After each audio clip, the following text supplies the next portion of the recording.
হরে কৃষ্ণ। হরিনাম সংকীর্তন ইউটিউব চ্যানেলের পক্ষ থেকে আপনাদের সকলকে আবারও সুস্বাগতম। আশা করি আপনারা গুরু গোবিন্দের কৃপায় সকলে অত্যন্ত কুশলেই আছেন। তো সামনেই আসতে চলেছে নৃসিংহ চতুর্দশী, অর্থাৎ ভগবান শ্রী শ্রী নৃসিংহদেবের শুভ আবির্ভাব তিথি। তো বৈশাখ মাসের শুক্লপক্ষের চতুর্দশীর তিথি হচ্ছে শ্রী শ্রী ভগবান নৃসিংহদেবের শুভ আবির্ভাব তিথি। তো সকল মানুষের, এই বিশ্বের প্রতিটা মানুষের এই ভগবান নৃসিংহদেবের আবির্ভাব তিথি উদযাপন করা উচিত, অর্থাৎ নৃসিংহ চতুর্দশী তিথি পালন করা উচিত। তো বৃহৎ নরসিংহ পুরাণে বলা হয়েছে যে বর্ষে বর্ষে তু কর্তব্যম মম সন্তুষ্টি করণম মহাগৃহম হৃদং শ্রেষ্ঠা মানবেই ভব ভীরুবি। অর্থাৎ যারা আমার এই ব্রত জেনে ইচ্ছাকৃত লঙ্ঘন করে, এই পৃথিবীতে সূর্য চন্দ্র যতদিন আছে ততদিন মৃত্যুর পরে তাদের নরক যন্ত্রণা ভোগ করতে হবে। ভাবুন একবার, স্বয়ং ভগবান শ্রী শ্রী নৃসিংহদেব তিনি এই কথা বলেছেন, বৃহৎ নরসিংহ পুরাণে উল্লেখ আছে, এটা আমার নিজের কথা নয়।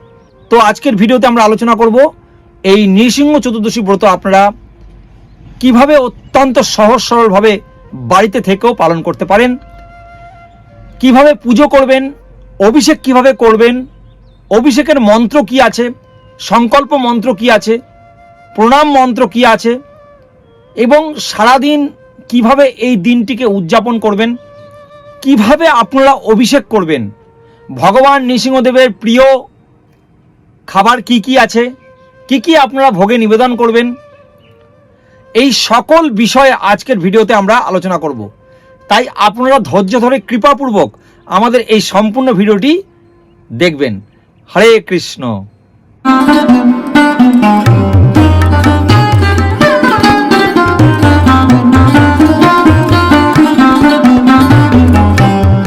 হরে কৃষ্ণ।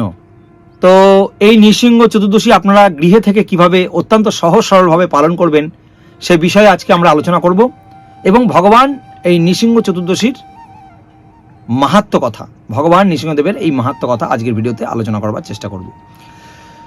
তো প্রথমে আপনারা যারা আমিষ আহার করেন তারা কিন্তু এই নৃসিংহ চতুর্দশী পালন করবার জন্য ত্রয়োদশী, অর্থাৎ নৃসিংহ চতুর্দশীর আগের দিন, নৃসিংহ চতুর্দশী এবং তারপর দিন, ব্রতের আগের দিন এবং পরের দিন আপনাদের সম্পূর্ণরূপে আমিষ আহার পরিত্যাগ করতে হবে। সর্বোপরি সমস্ত প্রকার আমিষ দ্রব্য, নেশার দ্রব্য, জুয়া পাশা খেলা, অবৈধ নারী সঙ্গ, এগুলোকে আপনাকে বর্জন করে কিন্তু এই নৃসিংহ চতুর্দশী ব্রত পালন করতে হবে। 19শে মে রবিবার দিন হচ্ছে মোহিনী একাদশী। তো 19শে মে রবিবার মোহিনী একাদশী পালন করতে গিয়ে আপনারা 18 তারিখ আমিষ আহার বর্জন করছেন, অর্থাৎ একাদশীর আগের দিন, এবং মোহিনী একাদশীর পর দিন সোমবার দিন দ্বাদশী দিন, তো আপনারা আমিষ আহার বর্জন করছেন, অর্থাৎ 3 দিন। ঠিক নৃসিংহ চতুর্দশী পড়ছে হচ্ছে বুধবার দিন, বুধবার দিন নৃসিংহ চতুর্দশী 22শে মে। তো 22শে মে নৃসিংহ চতুর্দশী বুধবার দিন সারা বিশ্বে পালিত হবে। তো সেই 22শে মে বুধবারের আগের দিন আপনাকে ব্রত পালন করতে গেলে সম্পূর্ণরূপে আমিষ পরিত্যাগ করতে হবে, এবং 23শে মে বৃহস্পতিবার ব্রতের পরের দিন। তাহলে টানা আপনার সেই মোহিনী একাদশীর আগের দিন অর্থাৎ শনিবার থেকে, অর্থাৎ 18ই মে থেকে আপ টু 23শে মে বৃহস্পতিবার পর্যন্ত টানা আপনাকে কিন্তু 6 দিন সম্পূর্ণরূপে নিরামিষ আহার করতে হবে, অর্থাৎ কৃষ্ণ প্রসাদ গ্রহণ করতে হবে, অর্থাৎ সমস্ত প্রকারের আমিষ দ্রব্য বর্জন করে কিন্তু এই ব্রতটি পালন করতে হবে। তো সারা বিশ্বে, সারা পৃথিবীতে এই 22শে মে 2024 বুধবার দিনই ভগবান শ্রী শ্রী নৃসিংহ চতুর্দশী, অর্থাৎ ভগবান শ্রী নৃসিংহদেবের শুভ আবির্ভাব তিথি পালিত হবে। সমস্ত ইস্কন টেম্পেলে এবং সমস্ত ভক্তদের গৃহেও এই ভগবান নৃসিংহদেবের বিশেষ ব্রত, অর্থাৎ ভগবান নৃসিংহদেবের আবির্ভাব তিথি পালন করা হবে। তো এই ব্রতটি পালন করবার জন্য আপনাকে সংকল্প করতে হবে। ব্রতের দিন অর্থাৎ বুধবার দিন 22শে মে আপনাকে ব্রাহ্ম মুহূর্তে ঘুম থেকে উঠতে হবে, অ্যাটলিস্ট সূর্য উদয়ের পূর্বে প্রাতঃ স্নান করতে হবে। আপনি যদি ব্রাহ্ম মুহূর্তে একদম না উঠতে পারেন তাহলে কি করতে হবে, আপনার অন্তত কমপক্ষে সূর্য উদয়ের পূর্বে কিন্তু শয্যা ত্যাগ করতে হবে। সমস্ত প্রাতক্রিয়া সেরে আপনি গঙ্গা যদি নিকটতম স্থানে থাকে তাহলে গঙ্গা স্নান করা অত্যন্ত ভালো, অত্যন্ত ফলপ্রদ। তো গঙ্গা স্নান করবেন। যদি গঙ্গা স্নান না করতে পারেন আপনার নিজের গৃহেতেই গঙ্গা গঙ্গা 3 বার বলে আপনি স্নান করতে পারেন, সেটাও গঙ্গা স্নানের সমান হবে। শ্রীমৎ জয়পতাকা স্বামী গুরু মহারাজ তিনি অত্যন্ত কৃপা বর্ষণ করে বলেছেন যে যদি বিশেষ ব্রতর দিনে যদি নিকটবর্তী স্থানে গঙ্গা না থাকে, যদি কোনো নদীও না থাকে, স্নান না করতে পারেন, তাহলে তার নিজ গৃহের মধ্যে জলকে 3 বার গঙ্গা গঙ্গা বলে মা গঙ্গাকে মানসিকভাবে আহ্বান করে আপনি স্নান করতে পারেন, সেটাও গঙ্গা স্নানের সমানই হবে। এটা গুরু মহারাজ অত্যন্ত কৃপা করে এই বাণীটি দিয়েছেন আমাদেরকে। তো আপনি স্নান করবেন, স্নান করে তিলক আচমন করবেন। তিলক কিভাবে করতে হয় আমার এই ভিডিওর ডেসক্রিপশন বক্সে লিঙ্ক দেওয়া থাকবে, আপনারা দেখে নেবেন। তারপরে হরে কৃষ্ণ মহামন্ত্র জপ করবেন এবং মঙ্গল আরতি করবেন এবং ভগবান শ্রী শ্রী নৃসিংহদেবের চরণ যুগলের মধ্যে তুলসী পত্র নিবেদন করবেন। আপনি অনেকে প্রশ্ন করে কত জোড়া তুলসী পত্র নিবেদন করব? আপনি কমপক্ষে 1 জোড়া তুলসী পত্র নিবেদন করবেন। আপনার যদি তুলসী পত্র অ্যাভেলেবেল থাকে তাহলে আপনি 7 জোড়া, 11 জোড়া, 21 জোড়া, 56 জোড়া, 101 জোড়া, সহস্র লক্ষ কোটি তুলসী পত্র ভগবান শ্রী শ্রী নৃসিংহদেবের চরণে নিবেদন করতে পারেন। ভগবান নৃসিংহদেব তুলসী পত্রে অত্যন্ত তিনি প্রসন্ন হন।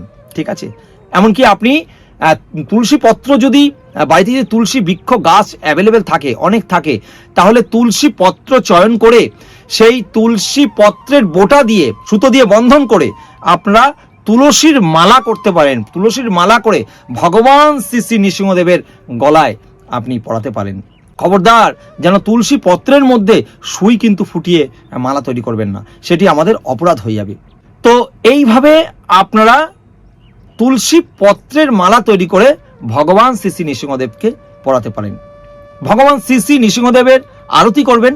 সাধারণত ঘিয়ে আরতি আমরা করে থাকি, কিন্তু আপনার যদি সম্ভব হয় দেখবেন দশকর্মার দোকানে কর্পূর পাবেন, ডেলা কর্পূর, সেই কর্পূর নিয়ে এসে আপনি কর্পূর দিয়ে আরতি করবেন ভগবান শ্রী শ্রী নৃসিংহদেবকে। তিনি কর্পূরের আরতি করলে তিনি অত্যন্ত প্রসন্ন হন।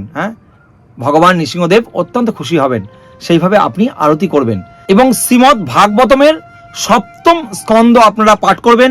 সেখানে ভগবান শ্রী শ্রী নৃসিংহদেবের বিশেষ লীলা ওখানে আছে, আপনারা পড়তে পারেন। যদি শ্রীমদ্ ভাগবতম না থাকে তাহলে আপনার নিকটবর্তী স্থানে গিয়ে আপনি সংগ্রহ করে নিতে পারেন শ্রীমদ্ ভাগবতম সেটটি। যদি আপনার অর্থের সমস্যা থাকে তাহলে সেক্ষেত্রে আপনি ছোট ছোট ভগবান নৃসিংহদেবের গ্রন্থ থাকে, যেরকম ভক্ত বৎসল্য নৃসিংহদেব বলে একটি ছোট্ট গ্রন্থ আছে, পাতলা গ্রন্থ, বেশি দাম নয়, সেটি আপনি পড়তে পারেন। নৃসিংহ স্তুতি একটি গ্রন্থ আছে, সেটি আপনি পাঠ করতে পারেন। এই দিন ভগবান শ্রী শ্রী নৃসিংহদেব তিনি গোধূলি লগ্নে সন্ধ্যাকালে তিনি আবির্ভূত হয়েছিলেন, তাই আমাদের সন্ধ্যা পর্যন্ত উপবাস থাকতে হবে। সন্ধ্যার পূর্বে আপনারা গঙ্গা স্নান করবেন, স্নান করে শুদ্ধ বস্ত্র পরিধান করবেন, প্রভুরা ধুতি উত্তরীয় পরবেন এবং তিলক দ্বাদশাঙ্গে তিলক করবেন, আচমন করবেন এবং মায়েরা আপনারা শাড়ি পরিধান করবেন। ঠিক আছে, কোনো রকম চুড়িদার বা কোনো রকম কোনো গোপী ড্রেস বা এই ধরনের পরবেন না, আপনারা শাড়ি পরবেন এবং প্রভুরা ধুতি এবং উত্তরীয় ধারণ করবেন। এবং দ্বাদশাঙ্গে মায়েরা এবং প্রভুরা সকলে আপনারা তিলক করবেন, তিলক আচমন করবেন। তো এখন প্রশ্ন আসছে, অনেকে বলতে পারে যে অভিষেক কি আমরা সকলেই করতে পারবো?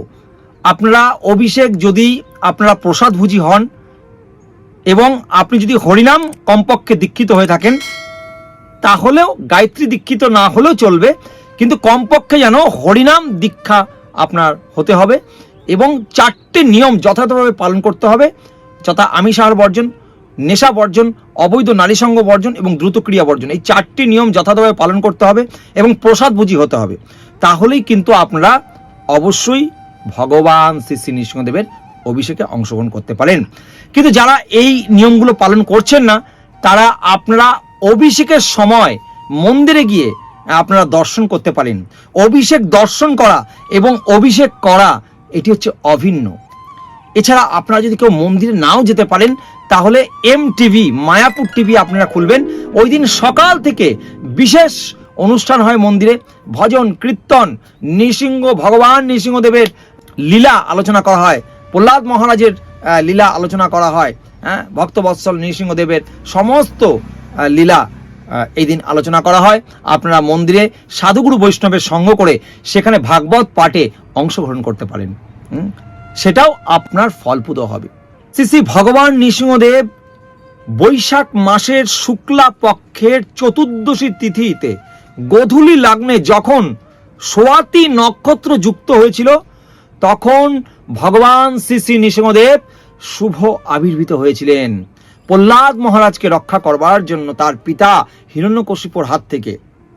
আমরা সকলেই জানি, এটি শ্রীমদ্ ভাগবতমের 7ম স্কন্ধে ডিটেলস আপনাদের বর্ণনা আছে, আপনারা পড়বেন।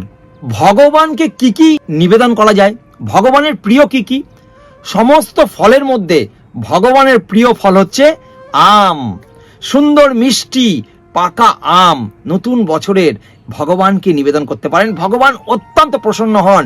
মায়াপুরের কিছু ভক্তকে, প্রবীণ ভক্তকে শ্রী শ্রী ভগবান নৃসিংহদেব স্বপ্নে আদেশ করেছিলেন যে আমার প্রিয় ফল হচ্ছে আম, আমাকে তোরা আম নিবেদন কর। তো তারপর থেকে ভগবান নৃসিংহদেবকে সব সময় আম নিবেদন করা হয়। ভগবান নৃসিংহদেবের অত্যন্ত প্রিয় ফল হচ্ছে আম। এছাড়া কাজু বাদাম, কাঠবাদাম, কিচমিচ, তাল মিছরি এগুলো কিন্তু ভগবান নৃসিংহদেবের অত্যন্ত প্রিয়।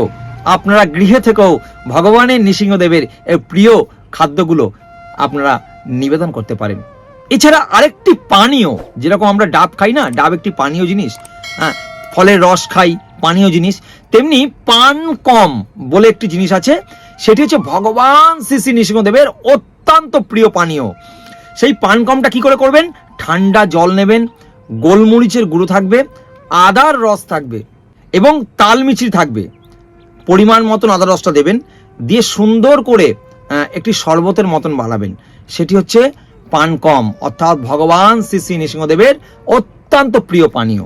এবং এই পান কমটা আপনারা ভগবানকে ভোগ নিবেদন করবার পরে যখন আপনাদের অভিষেক হয়ে যাবে তখন আপনারা প্রথমে এটি পান করতে পারেন। এটা মেডিকেল সায়েন্স দিক দিয়েও অত্যন্ত ভালো, কারণ সারাদিন উপবাস থাকার পরে তরল পানীয় এটি প্রথমে আপনারা মহাপ্রসাদ রূপে পেতে পারেন, তারপরে অনুকল্প প্রসাদ যা থাকবে মন্দিরে সেগুলো পেতে পারেন। মনে রাখবেন, এই দিন কোনো রকম পঞ্চ রবিশস্য দানা জাতীয় কোনো খাদ্য খাওয়া যাবে না। এই দিন জল্পনা, মিথ্যা ভাষণ, গ্রাম্য কথাবার্তা, বিভিন্ন এই সমস্ত পাপ কর্ম থেকে অবশ্যই বিরত থাকবেন। দিবা নিদ্রা, স্ত্রী সঙ্গ এগুলো কিন্তু বর্জন করবেন।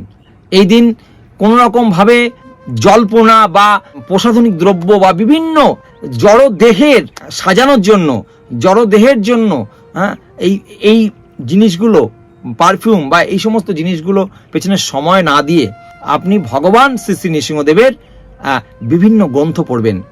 সেগুলো পড়লে আপনার চেতনাটা ভগবান নৃসিংহদেবের প্রতি থাকবে এবং ভগবান অত্যন্ত প্রসন্ন হবেন। কেমন? অনেকে প্রশ্ন করতে পারেন যে আমরা তো হরিনাম দীক্ষা পাইনি, আমরা তো প্রসাদ ভুজি না, আমরা আমিষ আহার করি, কিন্তু তিনি যদি সরল মনে এই যে 6 দিন যাবত, অর্থাৎ এই যে মোহিনী একাদশীর আগের দিন থেকে, অর্থাৎ শনিবার থেকে শুরু করে 18ই মে থেকে শুরু করে আপ টু 22শে মে পর্যন্ত 6 দিন টানা 4টি পাপকর্ম তিনি বর্জন করে এই ব্রতগুলো পালন করছেন, মোহিনী একাদশী ব্রত, তারপরে নৃসিংহ চতুর্দশী ব্রত। তিনি সরল মনে ভগবান নৃসিংহদেবের অভিষেক করতে চান। তিনি ভগবান নৃসিংহদেবের কাছে ক্ষমা প্রার্থনা করে, ক্ষমা ভিক্ষা করে যে আমার তো কিছুই করার ক্ষমতা নেই ভগবান, তাই আমি আমার গৃহে আমার চিত্রপটের মধ্যে আমি আপনার অভিষেক করতে চাই। তো আপনি যদি চান সরল মনে আপনি অভিষেক করতে পারেন। আপনার গৃহে চিত্রপটে, বিগ্রহতে নয়, চিত্রপটে আপনি কিন্তু অভিষেক করতে পারেন। এখন প্রশ্ন হচ্ছে অভিষেকের পদ্ধতি কি, কিভাবে আমরা এই অভিষেক করব? প্রথমত পঞ্চ অমৃত দুধ, দই, ঘি, মধু, মিছরির জল বা চিনির জল, এই 5টি উপাদান দিয়ে পঞ্চ অমৃত তৈরি করা যায়। এই পঞ্চ অমৃত দিয়ে শ্রী শ্রী ভগবান নৃসিংহদেবকে অভিষেক করতে হবে। তো আপনাদের যদি অ্যাভেলেবেল থাকে, অনেক পরিমাণে ঘি থাকে, হ্যাঁ, দুধ থাকে, দই থাকে, মধু থাকে, তাহলে আপনারা একটি একটি করে প্রথমে দুধ, দই, ঘি, মধু, হ্যাঁ, মিছরির জল বা চিনির জল দিয়ে আপনারা একটি একটি একবার করে সব আলাদা আলাদাভাবে আপনারা অভিষেক করতে পারেন। সেটি অনেক ভালো হবে, সেটি শ্রেষ্ঠতম হবে। যদি আপনাদের অল্প অল্প থাকে তাহলে আপনারা সবটি একটি তামার পাত্রের মধ্যে মিশিয়ে একত্রিতে পঞ্চ অমৃত তৈরি করে সেটি ভগবান শ্রী শ্রী নৃসিংহদেবকে অভিষেক করাতে পারেন। ঠিক আছে, এইভাবে আপনারা অভিষেক করাতে পারেন। এছাড়া বিভিন্ন ফলের রস আপনি তৈরি করে রাখতে পারেন, বেদানার রস, আমের রস, আপনার আঙুর ফলের রস, বিভিন্ন জুস আপনি তৈরি করে সেগুলো দিয়ে ভগবান নৃসিংহদেবকে অভিষেক করাতে পারেন। এবং অভিষেকের পরে আপনারা আরতি করবেন। আরতি করবার পরে ভগবানের কাছে সমস্ত ভোগ নিবেদন করতে পারেন। বিভিন্ন ফল মূলাদি, বিশেষ করে আম থাকতে হবে, পাকা আম, সুন্দর সুস্বাদু মিষ্টি পাকা আম ভগবানকে দেবেন। সব ফল দেবেন, ফলমূল সমস্ত নিবেদন করবেন। দুধ এবং ছানার, দুধের তৈরি বিশুদ্ধ ছানা তৈরি করে ভগবানকে দিতে পারেন। এছাড়া পিঠে, পুলি, পায়েস, 56 ব্যঞ্জন, অন্ন, ডাল, সবজি ভগবানকে নিবেদন করতে পারেন। কিন্তু মনে রাখবেন, সমস্ত প্রকারের ফল, দুধের জিনিস, ছানার জিনিস এগুলো আপনারা আহার করতে পারেন, কিন্তু যদি বিশুদ্ধ দুধ হয়, কোনো রকম সরিষার তেল বাটে দিয়ে দোয়ালে কিন্তু চলবে না, ওটা কিন্তু পঞ্চরবিশিষ্ট দানা পড়ে যাচ্ছে। তো এগুলো আহার করতে পারবেন। কাঠবাদাম, কাজু, কিচমিচ এগুলো আপনারা আহার করতে পারবেন। কিন্তু যেগুলো পিঠে, পুলি, পায়েস, অন্ন, বিভিন্ন 56 ব্যঞ্জন রন্ধন করছেন, হ্যাঁ, ডাল, সবজি, তরকারি, পনির, তো যেই রন্ধনগুলো করছেন সেগুলো কিন্তু ওই দিন পাওয়া যাবে না। ওটি রেখে দেবেন, পরের দিন পারণ এই মহাপ্রসাদ দিয়ে করবেন এবং তার পরের দিন এগুলো আহার করবেন। ঠিক আছে, কেমন? ওই দিন কিন্তু আহার করা যাবে না। ওই দিন অনুকল্প প্রসাদ, আপনারা জানেন সকলে, প্রতিটা একাদশী ভিডিও দেখেন, একাদশীর দিন যে অনুকল্প প্রসাদ আমরা গ্রহণ করি, সেই অনুকল্প প্রসাদ আপনি অভিষেকের পর গ্রহণ করতে পারেন। বুঝতে পারলেন? আপনাদের কোনো প্রশ্ন থাকলে কিন্তু আপনারা করতে পারেন কমেন্ট বক্সে। তো ভোগ নিবেদনের পরে আপনারা ভগবানের কাছে প্রার্থনা করেন, ভগবানকে প্রণাম মন্ত্র পাঠ করবেন, স্তব করবেন ভগবানের। জয় নৃসিংহ, শ্রী নৃসিংহ, জয় জয় জয় নৃসিংহ, উগ্রং বিরং মহাবিষ্ণুং জ্বলন্তাং সর্বত্র মুখম, নৃসিংহং ভীষণং ভদ্রম, মৃত্যুং নমাম্যহম। শ্রী নৃসিংহ, জয় নৃসিংহ, জয় জয় নৃসিংহ, প্রহ্লাদেশ জয়, পদ্মমুখ পদ্মভিঙ্গ। এইভাবে এই স্তবটি, প্রণাম মন্ত্রটি 3 বার ভগবানের কাছে পাঠ করবেন। এছাড়া একটি নৃসিংহ আরতি হয়, সেটিও করতে পারেন। নমস্তে নরসিংহায় প্রহ্লাদলাদদায়িনী। তো এটি নামহট্ট বইতে পেয়ে যাবেন। এটি ভগবান নৃসিংহদেবের আরতিতে এই গানটি করা হয়। তো আপনারা এইভাবে এই ব্রতটি অত্যন্ত নিষ্ঠা সহকারে পালন করেন। তো অনেকে প্রশ্ন করতে পারেন যে আমি তো জীবন দায়ী ওষুধ খাই, অনেক গর্ভবতী মায়েরা আছেন, তারা তো নির্জলা সকাল থেকে সেই গোধূলি লগ্ন পর্যন্ত, সন্ধ্যা পর্যন্ত উপবাস থেকে তারা তো পারবেন না। তো তারা কিভাবে ওই ব্রত, অথচ তারা এই ব্রতটি করতে চাইছেন, তা তারা কি করে সেই ব্রতটি পালন করবেন? তো তাদের জন্য একটি, আপনারা সমস্ত প্রকারের ওষুধ খেতে পারবেন, তবে আপনারা বিভিন্ন ফল মূলাদি, একান্ত অপারক ফল মূলাদি আপনারা গ্রহণ করতে পারেন। গর্ভবতী মায়েরা আপনারা ফল মূলাদি গ্রহণ করে এই ব্রতটি পালন করতে পারেন এবং ব্রতের পরে আপনারা অনুকল্প প্রসাদ পেতে পারেন। তবে সব থেকে শ্রেষ্ঠ ব্রত হচ্ছে নির্জলা উপবাস থেকে অভিষেক করে পরের দিন আপনারা পারণের সময় পঞ্চরবিশিষ্ট দানা গ্রহণ করে পালন করা, এটি হচ্ছে সর্বোত্তম। আর অপারক ব্যক্তিরা সাধারণত নির্জলা থেকে গোধূলি লগ্ন পর্যন্ত, তারপরে ভগবান শ্রী শ্রী নৃসিংহদেবের মহা অভিষেক হয়ে যাওয়ার পর তারপরে পঞ্চরবিশিষ্ট দানা বর্জন করে অনুকল্প প্রসাদ তারা গ্রহণ করেন। আর একান্ত যারা পারবেন না, গর্ভবতী মায়েরা, যারা অত্যন্ত বিভিন্ন রকমের শরীরের প্রবলেম, অসুস্থ, সুগার, প্রেশার, বিভিন্ন রকম রোগ আছে, তো ভগবানের এই ব্রতটি পালন করবার পরে ভগবানের কাছে আপনারা প্রার্থনা করবেন যেন সুস্থ আপনারা থাকতে পারেন, ভালো থাকতে পারেন, সেটি ভগবানের কাছে কৃপা ভিক্ষা করবেন। গর্ভবতী মায়েরা কৃপা ভিক্ষা করবেন যে আগামী দিনে যেই সন্তানটি আপনার আসতে চলেছে সেটি যেন সুস্থ সবল হয়, দীর্ঘ আয়ু হয়, এবং সর্বোপরি সেই বাচ্চাটি যেন কৃষ্ণ ভক্ত হতে পারে, জগতে কৃষ্ণ কথা যেন প্রচার করতে পারে। হ্যাঁ, এইভাবে ভগবান শ্রী শ্রী নৃসিংহদেবের কাছে কামনা করবেন। তো আপনারা এইভাবে এই নৃসিংহ ব্রতটি গৃহে থেকে বা মন্দিরে গিয়ে আপনারা উদযাপন করতে পারেন। তো এই নৃসিংহ ব্রতটি আবারও বলছি, আগামী 22শে মে বুধবার দিন 2024 সাল সারা পৃথিবীতে এই একই দিনে নৃসিংহ ব্রতটি পালন করা হবে। তাই আপনারা সকলে এই নৃসিংহ চতুর্দশী ব্রত অত্যন্ত নিষ্ঠা সহকারে পালন করুন এবং অন্যকে পালন করবার জন্য উৎসাহিত করুন।